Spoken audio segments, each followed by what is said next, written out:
selamat pagi anak-anak. Pagi. Ya, pada pagi hari ini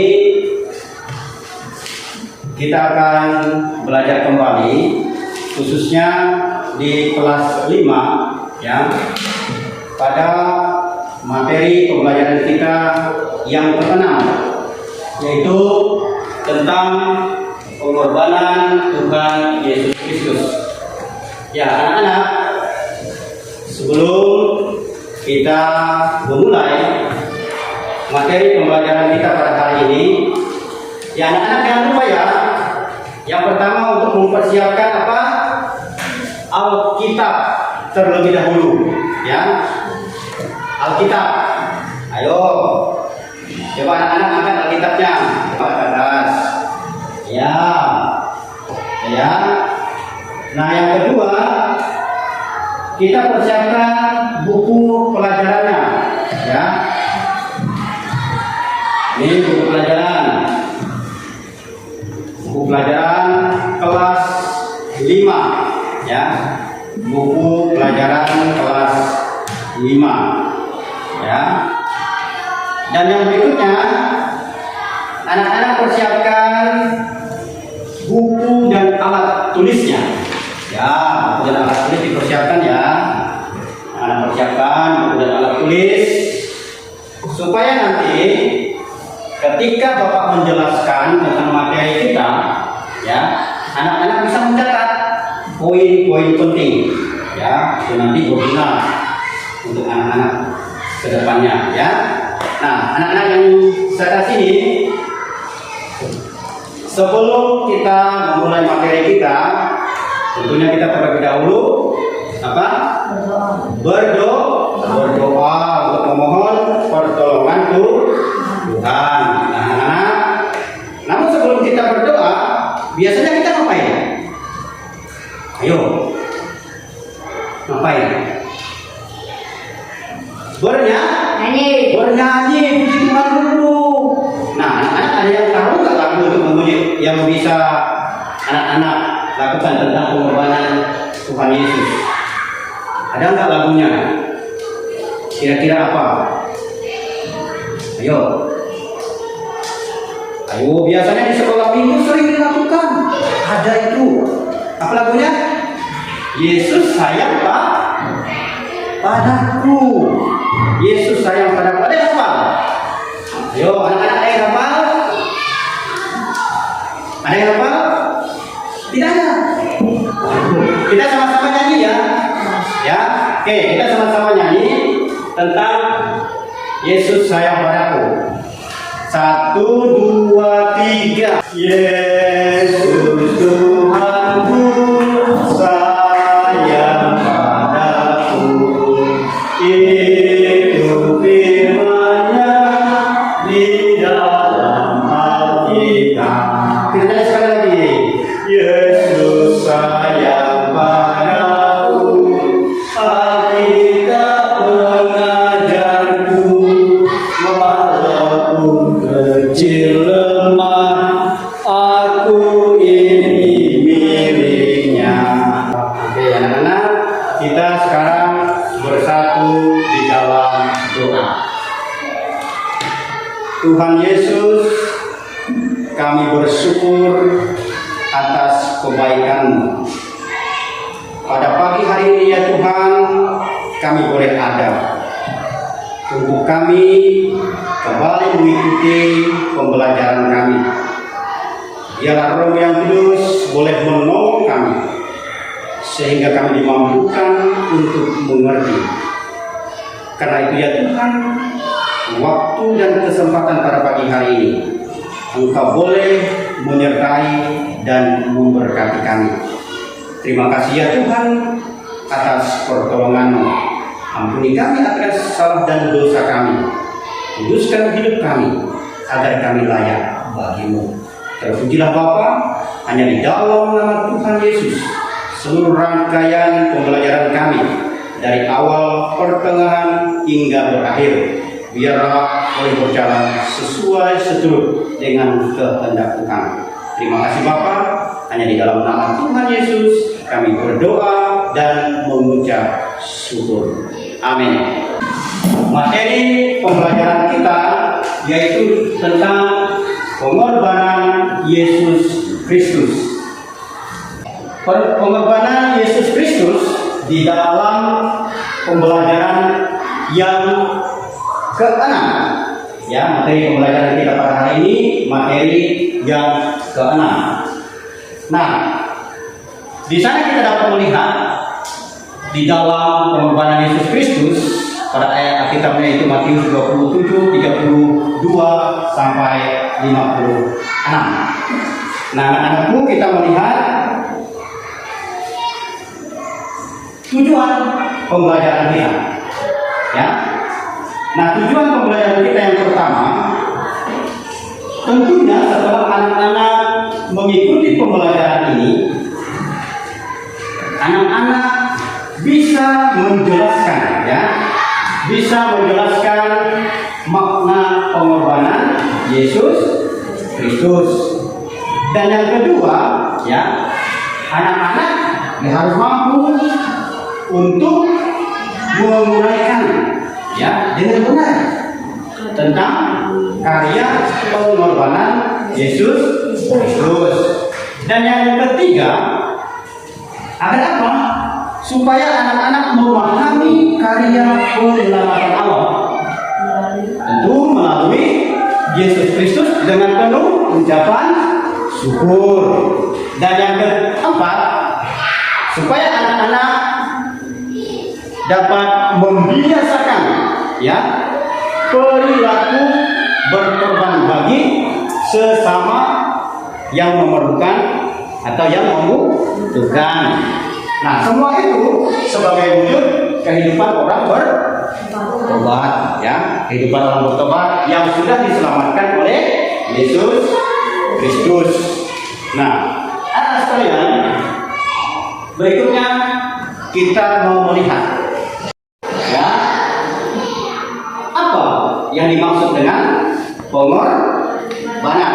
Ayo anak-anak tahu. Ya, nah, lihat saya dulu ya. Oke. Apa yang dimaksud dengan pengorbanan? Saya mau menjawab. Ayo, ada? Apa yang dimaksud dengan pengorbanan? Ayo. Jen, korban. Oke. Dia bisa menjawab. Oke, kita mau lihat, ya, pengorbanan. Coba kita baca sama-sama.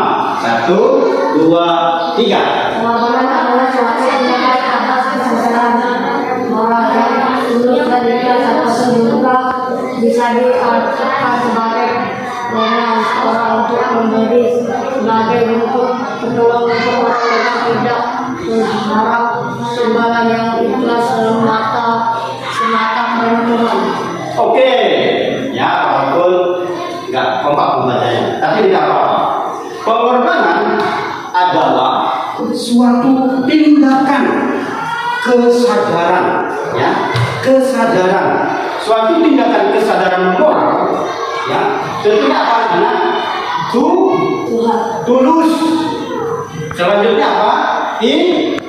Ikhlas, ya, atau bisa juga diartikan sebagai kerelaan seseorang untuk apa? Untuk memberi sebagai bentuk pertolongan, ya, orang lain, ya. Tentunya semuanya tidak mengharapkan balasan, ya, tidak mengharapkan balasan atau imbalan. Ternyata semua itu dilakukan hanya untuk semata-mata apa? Karena Tuhan. Ya, nah, selanjutnya kita mau melihat, ya, ternyata pengorbanan itu, ya, pengorbanan itu tadi memiliki 3 kata kunci. Apa tadi 3 kata kunci? Yang pertama, ternyata pengorbanan itu harus dilakukan dengan tulus. Nah, yang kedua, ternyata pengorbanan itu harus dilakukan dengan ikhlas. Dan yang ketiga, pengorbanan itu harus dilakukan dengan kerelaan hati untuk memberi.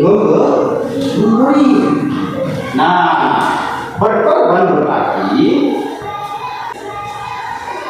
menjadi korban, ya, menderita rugi atau menyatakan bakti, ya. Nah, berkorban merupakan sebuah tindakan yang tidak mudah untuk kita lakukan, ya.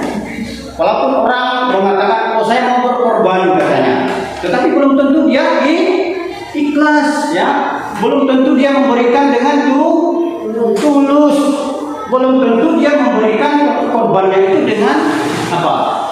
Kerelaan hati. Memang dia melakukan, dia memberi, tapi di dalam hatinya, aduh katanya, uang saya hilang demi orang itu, akhirnya bersungut-sungut. Nah, anak-anak sekalian, ternyata ketika kita mau mengorbankan atau berkorban, harus tulus, ikhlas dan rela, bukan bersungut-sungut. Nah, oke, kita melihat selanjutnya ya tentang gambar berikut ini. Oke, perhatikan. Ketika kita melihat gambar ini, ya, gambar di atas ini, di sini ada orang yang ditimpa musibah kebanjiran, apalagi di dalam situasi kita hujan terus, ada beberapa saudara-saudara kita yang terkena banjir. Lalu sikap kita seperti apa dengan pengertian pengorbanan tadi, berkorban tadi, ya? Nah, kita harus peduli. Nah, ini ada orang yang minta pertolongan, ya. Nah, di sini ada orang yang membantu orang miskin untuk membangun rumah dalam kebersamaan ini, gotong royong. Tentunya ini dilakukan dalam keikhlasan dan ketulusan untuk membantu. Nah, di sini juga. Nah, anak-anak sekalian, tentu ada adiknya di rumah, ya, ada teman adiknya. Ketika dia memerlukan pertolongan, maka kita harus membantu dengan tulus, ya, anak-anak ini 11, ya. Nah, oleh sebab itu, semua yang dikatakan harus tulus, ikhlas dan rela, ya. Oke. Nah, selanjutnya kita masuk kepada materi pembelajaran kita tentang pengorbanan Yesus Kristus. Ya, kita melihat di dalam slide berikutnya. Nah, anak-anak, pengorbanan Yesus Kristus di dalam Injil Matius 27 ayat 32 sampai 56. Ayo, siapa yang mau bantu Bapak untuk membaca?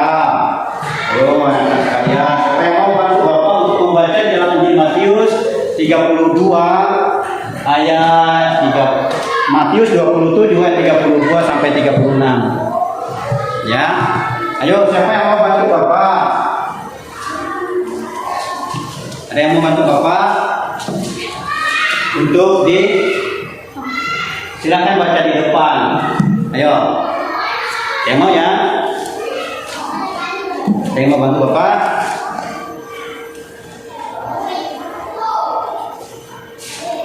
Oke. Ada yang Matius 27 ayat 32 sampai 36.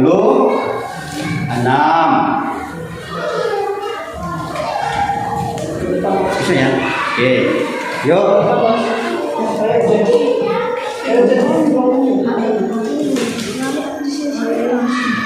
Oke.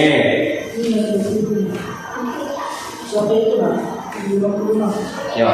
Nah, anak bantu Bapak membaca di depan ya. Ya, teman-teman yang lain.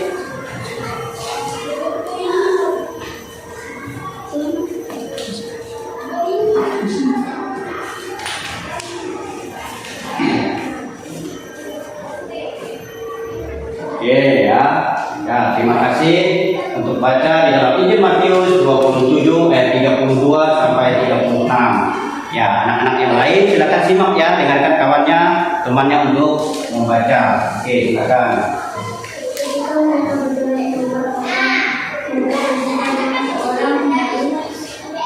Kiranya yang punya semua orang itu mereka dipaksa untuk memikul salib Yesus. Maka sampailah mereka di suatu tempat yang bernama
dia mencelanya demikian juga. Mulai dari jam 12 ke 8 meliputi seluruh daerah itu sampai jam 3. Kira-kira jam 3 berserulah Yesus dengan suara nyaring, Eli, Eli, lama sabachthani, artinya Allahku, Allahku, mengapa engkau meninggalkan aku? Mendengar itu, beberapa orang yang berdiri di situ berkata, ia memanggil Elia. Dan segeralah datang seorang dari mereka.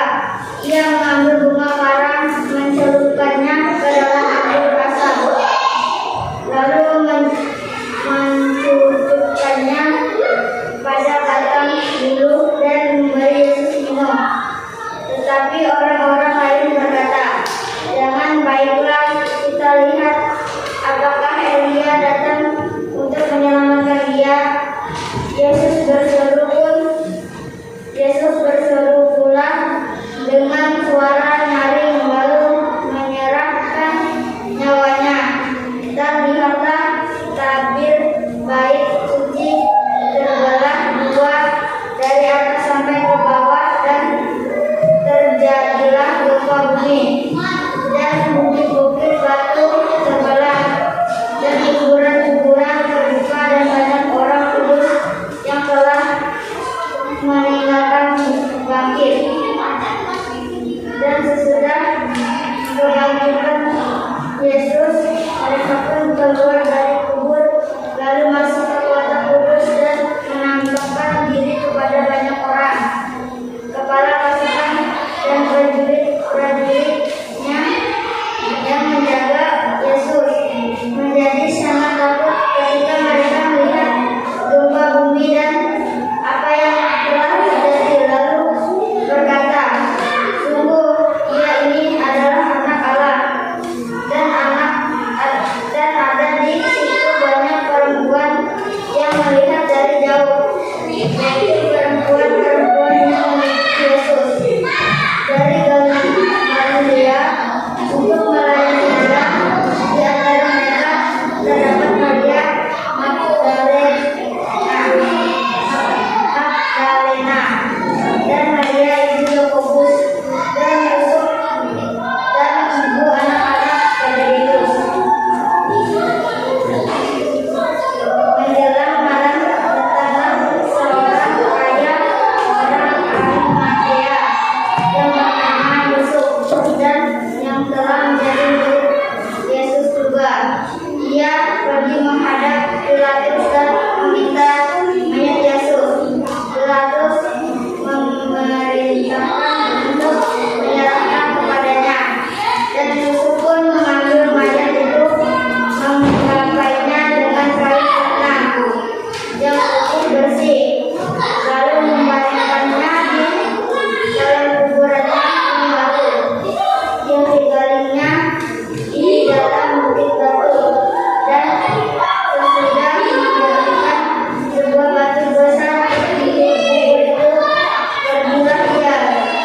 Tetapi Maria Magdalena dan Maria yang lain tinggal di situ membersihkan kubur itu. Kubur Yesus dijaga. Keesokan harinya, yaitu sesudah hari persiapan, datanglah imam-imam kepada kepala dan orang-orang Farisi bersama-sama menghadap Pilatus, dan mereka berkata, Tuhan, kami ingat bahwa saat itu Tuhan kami ingat. Oke, terima kasih buat satu anak yang sudah membantu di dalam membaca kitab pada hari ini. Nah, anak-anak sekalian, kita melihat tentang cerita dalam Alkitab tadi tentang pengorbanan Yesus Kristus. Ya. berbicara tentang salib, ternyata salib itu merupakan bentuk hukuman mati, ya, yang dikeluarkan oleh pemerintahan Roma dengan cara mengikat atau memaku pada kayu salib, ya, orang-orang yang melakukan kesalahan berat atau penjahat-penjahat berat, ya, dan seorang pemberontak. Nah, anak, di dalam cerita itu para terdakwa, ya, memikulkan salib kepada Yesus Kristus dan mereka menggiring keluar, ya, sampai keluar kota. Nah, ternyata saking beratnya salib itu menekan beban sehingga Yesus tidak sanggup. Dia tidak sanggup untuk melakukan itu semua, dan sehingga akhirnya para serdadu itu meminta salah satu orang untuk membantu memikul salib itu. Nah, siapa yang diminta bantu di sana? Yaitu Simon, orang di Kirene, ya. Sehingga Simon membantu untuk memikul salib Yesus dan mereka berangkat sampai ke atas bukit penyaliban, ya, sampai ke atas bukit penyaliban, dan di sana ada banyak orang-orang yang mengikuti mereka, dan sampai para murid pun bersama-sama dengan mereka. Nah, ketika mereka sampai ke bukit dan saudara itu membaringkan Yesus di atas kayu salib, dibaringkan, dan apa yang dilakukan oleh saudara itu? Nah, dia memaku tangan dan kaki Yesus, yang pada akhirnya mereka mendirikan salib itu, ya, dan tentulah terlihat di sana Yesus tersalib. Nah, perbuatan para serdadu itu tidak dibalas oleh Yesus Kristus, tetapi ia tetap berdoa, mendoakan mereka. Ayo, apa yang dikatakan? Nah, Bapa, ampuni mereka karena mereka tidak tahu yang mereka perbuat. Nah, anak, serdadu itu tidak tahu apa yang mereka lakukan. Mereka hanya diperintahkan, ya kan? Mereka diperintahkan untuk melakukan perbuatan itu. Nah, tidak tahu yang mereka paku, mereka salib itu yang datang dari Allah, yaitu Yesus Kristus, ya. Nah, mereka membuat salib itu tegak berdiri dan semua orang dapat melihat Yesus dengan jelas tergantung di kayu salib. Nah, ternyata tidak hanya seperti itu. Para imam-imam kepala pun melakukan tindakan dan perbuatan untuk mengolok-olok Yesus di dalam cerita itu, ya, mengolok-olok Yesus.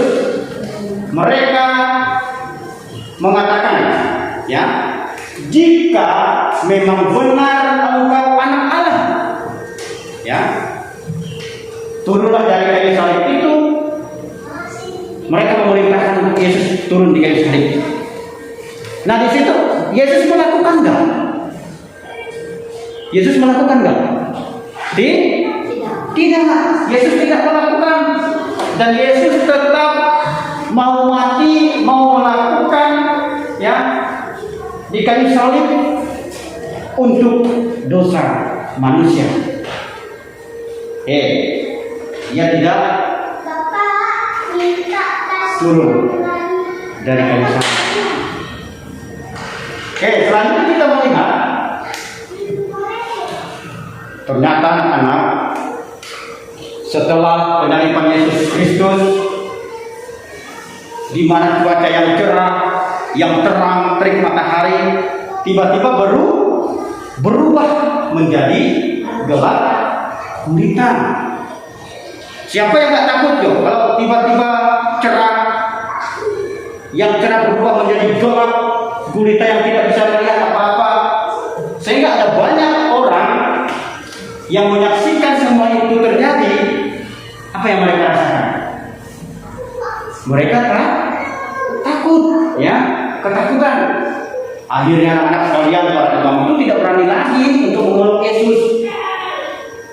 Tidak berani lagi mereka untuk memeluk Yesus karena ketakutan. Nah, oleh sebab itu waktu yang gelap gulita itu terjadi selama 3 jam, ya, selama 3 jam. Dalam situasi gelap itu apa yang dikatakan oleh Yesus? Apa yang dikatakan? Sudah selesai. Nah, sudah selesai karena tugas Yesus untuk penebusan dosa manusia sudah selesai. Nah, karena itu pada saat Yesus menyerahkan nyawanya kepada Allah, ya, pada waktu Yesus wafat, Allah mengguncang Yerusalem dan terjadi gempa bumi. Sebab itu semua orang banyak ujar kacir, ya, ketakutan, sehingga mereka lari untuk kembali ke rumah mereka masing-masing. Nah, oleh sebab itu para saudara itu kembali mengakui. Apa pengakuan para saudara itu? Coba kita baca sama-sama. Sesungguhnya orang ini anak Allah. Nah, sesungguhnya orang ini anak Allah. Pengorbanan Yesus Kristus telah selesai untuk menebus dosa-dosa manusia dan dosa-dosa dunia ini. Selanjutnya kita mau melihat, inilah yang dilakukan oleh Tuhan Yesus untuk menebus dosa kita. Dia berkorban, menyerahkan nyawanya untuk menggantikan hukuman kita. Ya, luar biasa bukan? Apa yang dilakukan oleh Yesus Kristus? Apa yang dilakukan oleh Yesus Kristus? Memberikan contoh teladan, ya, yang luar biasa tentang berkorban untuk orang lain. Yesus Kristus telah memberikan nyawanya dan teladan yang luar biasa sampai berkorban untuk mati di kayu salib. Ya,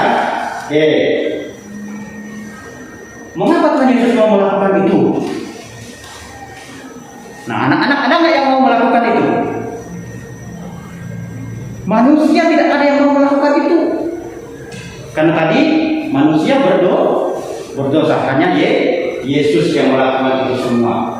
Nah, Roma pasal 3 ayat 10, seperti ada tertulis, tidak ada yang benar, seorang pun tidak. Ya. Dan Roma pasal 3 ayat 23, karena semua orang telah berbuat dosa dan telah kehilangan kemuliaan Allah. Oleh karena itu, hubungan manusia dengan Allah menjadi apa? Menjadi retak. Hubungan manusia dengan Allah terputus. Hubungan manusia dengan Allah menjadi rusak. Nah, atas dasar inilah, karena Allah ingin, ya, hubungan itu kembali baik. Nah, kita melihat di sini ada manusia, ya, yang jatuh dalam dosa. Ini ada Allah yang maha suci. Hubungan mereka terpisah, ya. Itu dosa manusia membuat, ya, ini dosa memutuskan atau memisahkan manusia dari Allah. Oleh karena itu, upah dosa adalah maut atau neraka yang terdapat di dalam Roma pasal 6 ayat 23. Nah, anak-anak sekalian, selanjutnya kita mau melihat manusia sudah berupaya sekuat tenaga, ya, berjuang untuk memperoleh pemulihan, ya. Upaya usaha manusia karena mereka akan binasa tadi ketakutan, ya. Berusaha. Apa usaha manusia? Ternyata semua sia-sia. Semua sia-sia, ya. Apakah itu perbuatan baik? Apakah itu kesalehan mereka? Apakah itu pendidikan yang tinggi, apalagi yang tidak berpendidikan, amal baik mereka? Ternyata semua itu tidak diperhitungkan karena semuanya sia-sia. Nah, di sini kita dapat melihat di dalam Efesus pasal 2 ayat 8 dan 9. Ya. Anak-anak sekalian, kita melihat. Karena itu Allah ingin bahwa manusia itu tetap memiliki kemuliaannya. Manusia itu tetap memiliki kemuliaan Allah untuk kembali kepada Allah dalam keadaan baik. Ya. Bukan dalam keadaan berdosa. Oleh karena itu, ia harus rela mengorbankan anaknya yang tunggal yaitu Yesus Kristus untuk disalib mengganti dosa-dosa kita atau mengganti hukuman kita. Apa dasarnya Allah melakukan itu semua? Kita melihat di dalam Yohanes pasal 3 ayat 16. Kita baca sama-sama ya. Yohanes pasal 3 ayat 16. 1, 2, 3. Karena begitu besar kasih Allah akan dunia ini, sehingga Ia telah mengaruniakan anaknya yang tunggal, supaya setiap orang yang percaya kepadanya tidak binasa, melainkan oleh hidup yang kekal. Nah, inilah dasar Allah untuk melakukan itu semua, ya. Allah begitu mengasihi dunia ini agar setiap orang yang percaya kepadanya beroleh hidup yang kekal, ya. Allah telah menunjukkan kasih-Nya kepada kita oleh Yesus Kristus telah mati untuk kita dan pada saat ketika masih berdosa. Kita lihat di dalam, ya, Roma 5 ayat 8, yang selanjutnya 1 Petrus 1 ayat 18 hingga ayat 19, dan juga di dalam 1 Petrus pasal 3 ayat yang ke-18. Anak-anak bisa baca ya. Roma pasal 5 ayat 8, 1 Petrus pasal 1 ayat 18 sampai 19, dan 1 Petrus pasal 3 ayat 18. Nah, dari ini semua kita mau melihat ternyata semua itu dilakukan Allah untuk hidup yang baik bagi kita, ya kan? Untuk hidup yang baik.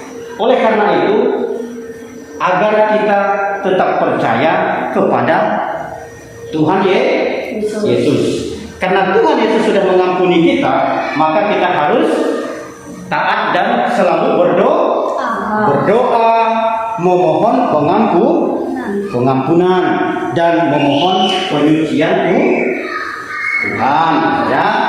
Sebab itu anak-anakku, dari paparan materi kita yang di atas, oleh sebab itu Bapak dapat mengambil dua kesimpulan bagi kita pada saat ini. Ya, yang pertama kita melihat kesimpulan yang pertama, Tuhan Yesus mau mengorbankan dirinya untuk menyelamatkan manusia, karena manusia tidak bisa menyelamatkan dirinya sendiri. Ya kan? Tadi daya upaya kita sudah berjuang, kita tidak bisa menyelamatkan diri kita sendiri. Hanya Tuhan Yesus yang telah berkorban untuk menyelamatkan dosa-dosa kita. Dan yang kedua, kita harus hidup setia dan taat kepada Tuhan Yesus, ya, taat dan setia kepada Tuhan Yesus, dan tidak berbuat dosa lagi atau tidak mengulangi.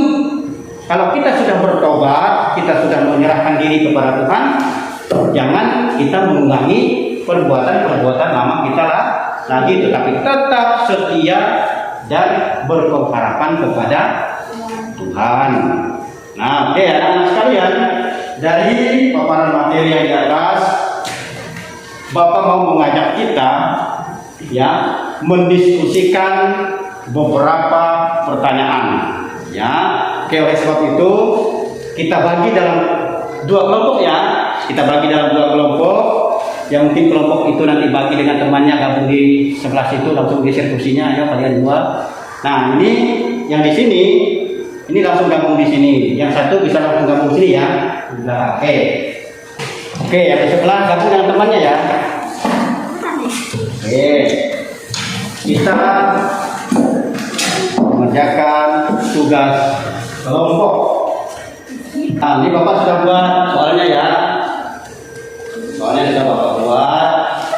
Kalian diskusikan ya dengan teman-temannya. Oke. Ya, tadi sudah Bapak jelaskan. Kalian diskusikan dengan teman-temannya. Di sini ada pertanyaannya ya. Kalian jawab di sini dan sesuai dengan nomornya. Oke. Bisa dikerjakan. Nanti nama kelompoknya ditulis di sini saja. Kelompok 1 namanya siapa, tulis di sini ya. Oke, coba kerjakan ya. Kelompok 2 nanti tulis di sini namanya. Kelompok 2 tulis namanya 1 siapa, 2 siapa, 3 siapa. Oke. Oke. Bisa? Sekarang kalian buat ya. Kalian kerjakan. Ya, dua-duanya, tiga orang dalam satu kelompok harus memberikan pendapat ya, masukan. Oh, menurut saya ini, menurut yang satu ini, menurut yang satu ini. Oke, coba dikerjakan ya. Ayo silakan ketua kelompoknya untuk menyerahkan ke Bapak.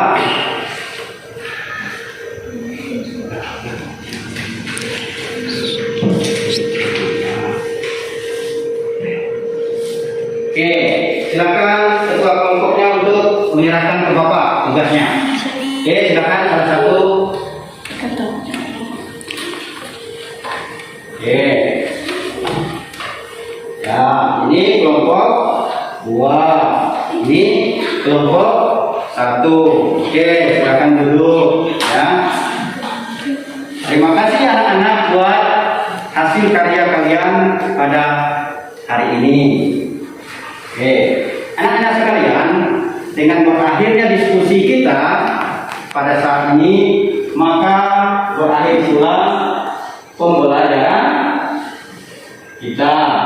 Oleh karena itu, dengan berakhirnya pembelajaran kita, Bapak ucapkan terima kasih untuk partisipasi kalian, untuk kerjasama di dalam kelompok masing-masing, dan kesungguhan kalian untuk mendengarkan materi yang sudah Bapak sampaikan.